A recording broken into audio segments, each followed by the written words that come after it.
Êxodo capítulo 17.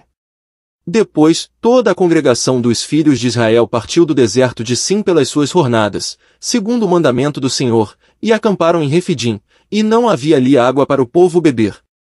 Então, contendeu o povo com Moisés, e disseram, dá-nos água para beber. E Moisés lhes disse, por que contendeis comigo? Por que tentais ao Senhor? Não conhecêssemos nós alguma coisa do mal humilhante de nossos corações e ficaríamos embaraçados quanto à razão da insensibilidade espantosa de Israel para com a bondade, a fidelidade e os atos poderosos do Senhor. Acabavam de ver cair pão do céu para alimentar 600.000 pessoas no deserto, e ei-los agora, prontos a apedrejar Moisés por os ter trazido para esse mesmo deserto, para os matar de sede.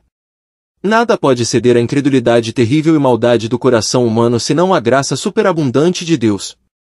É só nessa graça que alguém pode encontrar alívio sob a sensação, sempre crescente, da sua natureza perversa, que as circunstâncias tendem a manifestar. Houvesse Israel sido transportado diretamente do Egito a Canaã, e não teria sido feita uma tão triste exibição do que é o coração humano, e, como consequência, eles não teriam sido exemplos ou figuras tão admiráveis para nós. De fato, os 40 anos de peregrinação no deserto oferecem-nos um volume de avisos, admoestações e instruções úteis além de toda a concepção. Aprendemos, entre outras coisas, a propensão constante do coração para suspeitar de Deus. Confia em tudo, menos em Deus. Prefere apoiar-se numa teia de aranha em vez do braço do Deus onipotente, sábio e generoso, e a mais pequena nuvem é mais que suficiente para ocultar da sua vista a luz do seu bendito rosto. É pois com razão que as Escrituras falam dele como sendo mau e infiel, sempre pronto para se apartar do Deus vivo, Hebreus 3 versículo 12. É interessante notar as duas interrogações feitas pela incredulidade, neste capítulo e no precedente. São precisamente idênticas àquelas que se levantam em nós e à nossa volta, diariamente, que comeremos? E que beberemos? Mateus 6 versículo 31. Não vemos que o povo fizesse a terceira pergunta desta categoria, com que nos vestiremos?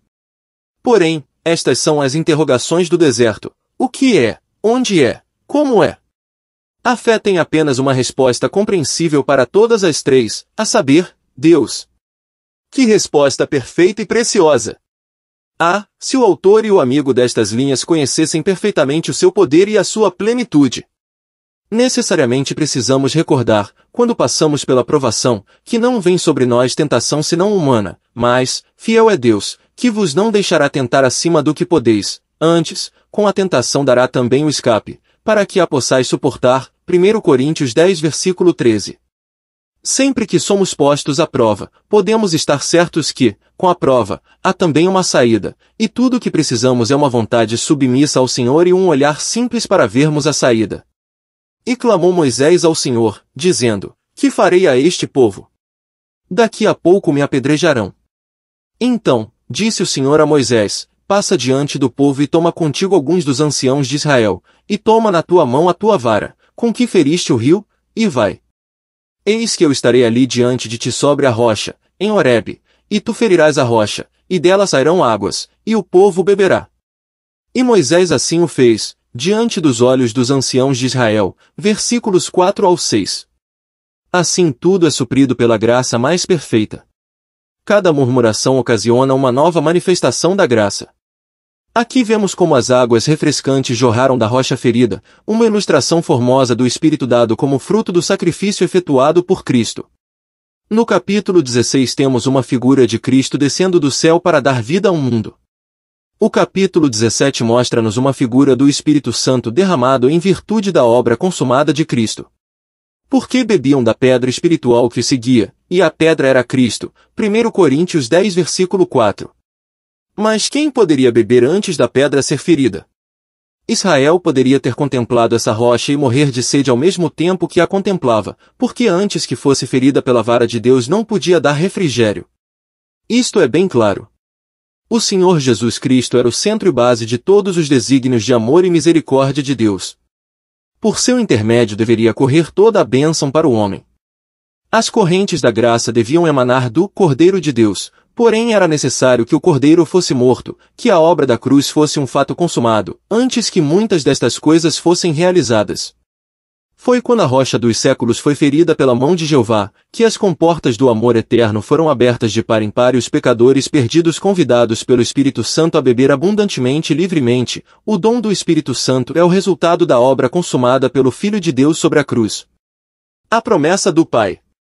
Lucas 24 versículo 49, não podia ser cumprida antes que Cristo se assentasse à destra da majestade nos céus, depois de haver cumprido toda a justiça, respondido a todas as exigências da santidade, engrandecido a lei tornando-a justa, suportado a ira de Deus contra o pecado, destruído o poder da morte, e tirado à sepultura a sua vitória. Havendo feito todas estas coisas, subiu ao alto, levou cativo o cativeiro e deu dons aos homens. Ora isto, ele subiu, que é, senão que também, antes, tinha descido às partes mais baixas da terra. Aquele que desceu é também o mesmo que subiu acima de todos os céus, para cumprir todas as coisas. Efésios 4 versículos 8 ao 10. Este é o verdadeiro fundamento da paz e da bem-aventurança e glória da Igreja, para todo sempre. Antes de a rocha ser ferida, a corrente de bênção estava retida e o homem nada podia fazer. Que poder humano poderia fazer brotar água da pederneira? E do mesmo modo, podemos perguntar, que justiça humana poderia conseguir autorização para abrir as comportas do amor divino? Este é o verdadeiro modo de pôr à prova a competência do homem. Não podia, por seus feitos, suas palavras ou sentimentos, prover um fundamento para a missão do Espírito Santo. Seja o que for ou faça o que puder, ele não pode fazer isto. Mas, graças a Deus, tudo está consumado, Cristo terminou a obra, a verdadeira rocha foi ferida, e as águas refrescantes brotaram, de forma que as almas sedentas podem beber. A água que eu lhe der, diz Cristo, se fará nele uma fonte de água que salte para a vida eterna. João 4 versículo 14. E mais adiante, lemos, e, no último dia, o grande dia da festa, Jesus pôs-se em pé, e clamou, dizendo, se alguém tem sede, venha a mim e beba. Quem crê em mim, como diz a Escritura, rios de água viva correrão do seu ventre. E isto disse ele do Espírito, que haviam de receber os que nele crescem, porque o Espírito Santo ainda não fora dado, por ainda Jesus não ter sido glorificado. João 7 versículos 37 ao 39. Assim como temos no maná uma figura de Cristo, de igual modo temos uma figura do Espírito Santo na água brotando da rocha. Se tu conheceras o dom de Deus, Cristo, tu lhe pedirias, e ele te daria a água viva, quer dizer, o Espírito. Tal é, portanto, o ensino ministrado à mente espiritual com a rocha ferida. Todavia, o nome do lugar no qual esta figura foi apresentada é um memorial perpétuo da incredulidade do homem. E chamou o nome daquele lugar Massa, que quer dizer tentação, e Meribá, que quer dizer murmurar, por causa da contenda dos filhos de Israel, e porque tentaram ao Senhor, dizendo, está o Senhor no meio de nós, ou não? Versículo 7. Levantaram uma tal interrogação, depois de tantas e repetidas garantias evidentes da presença de Jeová, prova a incredulidade profundamente arraigada no coração humano. Era, de fato, tentar o Senhor. Foi assim também que os judeus, tendo a presença de Cristo com eles, pediram um sinal do céu, tentando. A fé nunca atua assim, crê na presença divina e goza dela, não por meio de um sinal, mas pelo conhecimento que tem do próprio Deus. Conhece que Deus está presente para gozar dele. Que o Senhor nos conceda um espírito de verdadeira confiança em Ele. O ponto sugerido a seguir por este capítulo é de particular interesse para nós. Então, veio Amaleque e pelejou contra Israel em Refidim. Pelo que disse Moisés a Josué, escolhe-nos homens, e sai, peleja contra Amaleque. Amanhã, eu estarei sobre o cume do outeiro, e a vara de Deus estará na minha mão. Versículos 8 e 9. O dom do Espírito Santo conduz à luta. A luz reprime e luta com as trevas. Onde tudo é obscuridade não há luta, porém a mais pequena luta indica a presença da luz. A carne cobiça contra o Espírito, e o Espírito, contra a carne, e estes opõem-se um ao outro, para que não façais o que quereis. Gálatas 5 versículo 17. Assim acontece com este capítulo, a rocha é ferida e as águas brotam dela, e lemos imediatamente, então veio Amaleque e pelejou contra Israel. Esta é a primeira vez que Israel se vê em luta com um inimigo exterior. Até este momento o Senhor havia pelejado por eles, conforme lemos em capítulo 14, o Senhor pelejará por vós e vos calareis. Porém, agora é dito, escolhe-nos homens. Em boa verdade, Deus tem agora que lutar em Israel, assim como havia lutado, por eles. E nisto que está a diferença, quanto ao símbolo, e quanto ao antítipo, sabemos que existe uma grande diferença entre os combates de Cristo por nós e a luta do Espírito Santo em nós. Aqueles acabaram, bendito seja Deus, a vitória foi ganha, e uma paz gloriosa e eterna foi alcançada. Esta, pelo contrário, continua ainda. Faraó e Amaleque representam dois poderes ou influências diferentes. Faraó representa o impedimento à libertação de Israel do Egito, Amaleque representa o estorvo à sua caminhada com Deus pelo deserto. Faraó serviu-se das coisas do Egito para impedir Israel de servir ao Senhor, por isso prefigura Satanás, que se serve deste presente século mau, Gálatas 1 versículo 4, contra o povo de Deus. Amaleque, pelo contrário, é-nos apresentado como o protótipo da carne. Era neto de Esaú, o qual preferiu um prato de lentilhas ao direito de primogenitura, veja Gênesis 36 versículo 12, e foi o primeiro que se opôs ao avanço de Israel depois do seu batismo na nuvem e no mar, 1 Coríntios 10 versículo 2. Estes fatos servem para definir o seu caráter com grande distinção, e, além disso, sabemos que Saul foi deposto do trono do reino de Israel em consequência de ter falhado em destruir Amaleque, 1 Samuel capítulo 15. E, mas descobrimos que Amã é o último dos amalequitas de quem se fala nas Escrituras. Foi enforcado, em consequência do seu pecaminoso atentado contra a semente de Israel, veja Ester 3 versículo 1. Nenhum amalequita podia entrar na congregação do Senhor. E, finalmente, no capítulo que temos perante nós, o Senhor declara guerra perpétua a Amaleque. Todas estas circunstâncias podem ser consideradas como dando evidência concludente do fato que Amaleque é uma figura da carne. A ligação entre o seu conflito com Israel e a água correndo da rocha é a mais notável e instrutiva e está de perfeita harmonia com o conflito do crente com a sua natureza pecaminosa, conflito este, que, como sabemos, é a consequência de ele ter a nova natureza e o Espírito Santo habitar em si. A luta de Israel começou logo que se acharam de posse da redenção e depois de haverem provado do manjar espiritual e bebido da pedra espiritual, 1 Coríntios 10 versículos 3 e 4. Antes de encontrarem Amaleque nada tinham que fazer. Não contenderam com Faraó, não destruíram o poder do Egito nem despedaçaram as cadeias da servidão, não dividiram o mar nem submergiram as hostes de Faraó nas suas águas, não fizeram descer pão do céu, nem tiraram água da pederneira. Não fizeram nem poderiam fazer nenhuma destas coisas. Porém agora são chamados para lutar com Amaleque. O conflito anterior tinha sido todo entre Jeová e o inimigo. Eles apenas tiveram que estar quietos e contemplar os triunfos poderosos do braço estendido do Senhor e gozar os frutos da vitória. O Senhor havia lutado por eles, porém agora luta neles e por meio deles. Assim é também com a Igreja de Deus. As vitórias sobre as quais se baseiam a sua paz eterna e bem-aventurança foram ganhas para ela por Cristo combatendo sozinho. Ele esteve sozinho na cruz e só na sepultura. A Igreja teve de ficar de parte, pois como poderia ela estar ali? Como poderia ela vencer Satanás, suportar a ira de Deus ou tirar à morte o seu aguilhão? Era impossível. Estas coisas estavam fora do alcance dos pecadores, mas não fora do alcance de aquele que veio para o salvar e que era o único que podia levar sobre seus ombros o peso poderoso de todos os seus pecados e tirar o fardo para sempre por meio do seu sacrifício, de forma que Deus o Espírito Santo, emanando de Deus o Pai, em virtude da expiação efetuada pelo Deus Filho, pode fazer morada na Igreja coletivamente e em cada um dos seus membros individualmente. Ora, quando o Espírito Santo faz assim morada em nós, em consequência da morte e ressurreição de Cristo, que começa o nosso conflito. Cristo combateu por nós, o Espírito Santo luta em nós. O próprio fato de desfrutarmos este primeiro rico despojo da vitória coloca-nos em conflito direto com o inimigo. Mas a nossa consolação é sabermos que somos feitos vencedores mesmo antes de entrarmos no campo da luta. O crente entra na peleja cantando graças a Deus que nos dá a vitória por nosso Senhor Jesus Cristo, 1 Coríntios 15 versículo 57.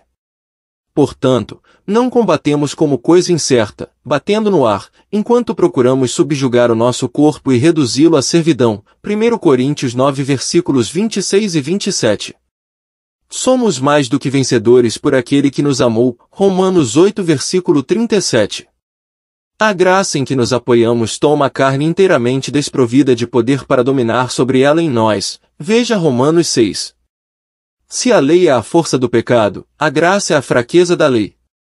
A lei concede poder ao pecado sobre nós, a graça dá-nos poder sobre o pecado. Pelo que disse Moisés a Josué: escolhe-nos homens, e sai e peleja contra Amaleque. Amanhã, eu estarei sobre o cume do outeiro, e a vara de Deus estará na minha mão. E fez Josué como Moisés lhe dissera, pelejando contra Amaleque. Mas Moisés, Arão e Hur subiram ao cume do outeiro. E acontecia que, quando Moisés levantava a sua mão, Israel prevalecia, mas quando ele abaixava a sua mão, Amaleque prevalecia. Porém as mãos de Moisés eram pesadas, por isso, tomaram uma pedra, e a puseram debaixo dele, para assentar-se sobre ela, e Arão e Hur sustentaram as suas mãos, um de um lado e o outro, do outro, assim ficaram as suas mãos firmes até que o sol se pôs. E, assim Josué desfez Amaleque e ao seu povo ao fio de espada, versículos 9 ao 13.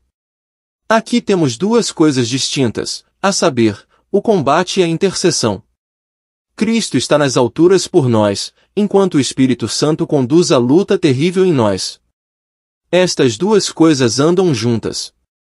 É na medida que compreendemos, pela fé, a eficácia da intercessão de Cristo em nosso favor que fazemos frente, ou nos opomos, à nossa natureza pecaminosa. Algumas pessoas procuram olvidar o fato do combate do cristão com a carne. Encaram a regeneração como uma transformação completa ou renovação da velha natureza. Segundo este princípio segue-se, necessariamente, que o crente não tem nada com que lutar. Se a minha natureza é renovada, contra o que tenho de lutar não há nada com que lutar no íntimo, visto que a minha velha natureza está renovada, e nenhum poder exterior pode prejudicar-me, porquanto não há nada que lhe corresponda no meu íntimo. O mundo não possui atrativos para aquele cuja carne foi inteiramente transformada, e Satanás não tem com que ou sobre que possa atuar. Pode dizer-se a todos aqueles que sustêm esta teoria que parece esquecerem o lugar que Amaleque ocupa na história do povo de Deus. Tivesse Israel concebido a ideia que, uma vez destruídas as hostes do faraó, o seu conflito havia acabado, e teriam sido tristemente confundidos quando Amaleque veio sobre eles. O fato é que o conflito deles começou só então. Assim é para o crente, porque tudo isto lhe sobreveio como figuras, e estão escritas para aviso nosso, 1 Coríntios 10 versículo 11. Porém não poderia haver nenhuma figura nem aviso em tudo isto para aquele cuja velha natureza fosse feita de novo. Com efeito, uma tal pessoa teria muito pouca necessidade de qualquer dessas provisões graciosas que Deus preparou no seu reino para aqueles que são os seus súbditos. Somos ensinados claramente na palavra de Deus que o crente traz consigo aquilo que corresponde a Amaleque, a saber a carne, o homem velho, a mente carnal, Romanos 6 versículo 6, e capítulo 8 versículo 7, e Gálatas 5 versículo 17. Ora, se o cristão, sentindo os movimentos da sua velha natureza, começa por pôr em dúvida se é cristão, não somente se torna a si próprio extremamente infeliz como se priva das vantagens da sua posição diante do inimigo. A carne existe no crente e estará nele até o fim da sua carreira. O Espírito Santo reconhece inteiramente a sua existência, como podemos ver em várias passagens do Novo Testamento. Em Romanos, capítulo 6 versículo 12, lemos: não reine, portanto, o pecado em vosso corpo mortal, para lhe obedecerdes em suas concupiscências. Um tal preceito seria de todo descabido se a carne não existisse no crente. Seria inoportuno dizer-nos para não deixarmos que o pecado reinasse sobre nós, se o pecado não habitasse de fato em nós. Existe uma grande diferença entre habitar e reinar. O pecado habita no crente, porém reina no descrente. Contudo, embora habite em nós, temos, graças a Deus, um princípio de poder sobre ele. Porque o pecado não terá domínio sobre vós, pois não estáis debaixo da lei, mas debaixo da graça, Romanos 6 versículo 14. A mesma graça que, mediante o sangue da cruz, tirou o pecado, garante-nos a vitória e dá-nos poder sobre o seu princípio de ação em nós. Morremos para o pecado, e por isso o pecado não tem reivindicações sobre nós. Aquele que está morto está justificado do pecado. Sabendo isto, que o nosso velho homem foi com ele crucificado, para que o corpo do pecado seja desfeito, para que não servamos mais ao pecado. Romanos 6 versículos 6 e 7. E, assim, Josué desfez Amaleque e a seu povo ao fio de espada. Tudo foi vitória, e a bandeira de Jeová flutuou sobre as hostes triunfantes, tendo a formosa e acalentadora inscrição Jeová Nissi, o Senhor é minha bandeira. A certeza da vitória deve ser tão completa como a compreensão do perdão, visto que as duas cosias são baseadas igualmente sobre o fato que Jesus morreu e ressuscitou. É no poder deste fato que o crente goza de uma consciência purificada e subjuga o pecado em si. A morte de Cristo havendo satisfeito todas as exigências de Deus quanto ao nosso pecado, a sua ressurreição torna-se a origem de poder em todos os pormenores da luta. O Senhor morreu por nós e agora vive em nós. A sua morte dá-nos paz e a sua ressurreição dá-nos poder. É edificante notar o contraste entre Moisés no cume do outeiro e Cristo no trono. As mãos do nosso grande intercessor nunca poderão estar pesadas. A sua intercessão nunca poderá vacilar. Ele vive sempre para interceder por nós. Hebreus 7 versículo 25. A sua intercessão é incessante e eficaz. Havendo tomado seu lugar nas alturas, no poder da justiça divina, o Senhor atua por nós, segundo o que ele é e conforme a perfeição infinita do que fez. As suas mãos nunca poderão abaixar, nem pode ter necessidade de alguém para as suster. A perfeição da sua advocacia está baseada sobre o seu perfeito sacrifício. Apresenta-nos perante Deus, vestidos das suas próprias perfeições, de forma que, embora tenhamos que cobrir sempre nosso rosto com o pó, com o sentimento daquilo que somos, o Espírito só pode testemunhar perante nós daquilo que o Senhor é perante Deus e daquilo que nós somos em Ele. Não estamos na carne, mas no Espírito. Romanos 8 versículo 9. Estamos no corpo, quanto ao fato da nossa condição, mas não estamos na carne, quanto ao princípio da nossa posição. Além disso, a carne está em nós, apesar de estarmos mortos para ela, mas não estamos na carne, porque estamos vivos com Cristo. Notemos também que Moisés tinha a vara de Deus com ele no outeiro, a vara com que havia ferido a rocha. Esta vara era a expressão ou símbolo do poder de Deus, o qual é visto igualmente na expiação e na intercessão. Quando a obra de expiação foi cumprida, Cristo tomou seu lugar no céu e enviou o Espírito Santo para fazer a sua morada na Igreja, de forma que existe uma ligação inseparável entre a obra de Cristo e a obra do Espírito. Em cada uma delas é feita a aplicação do poder de Deus.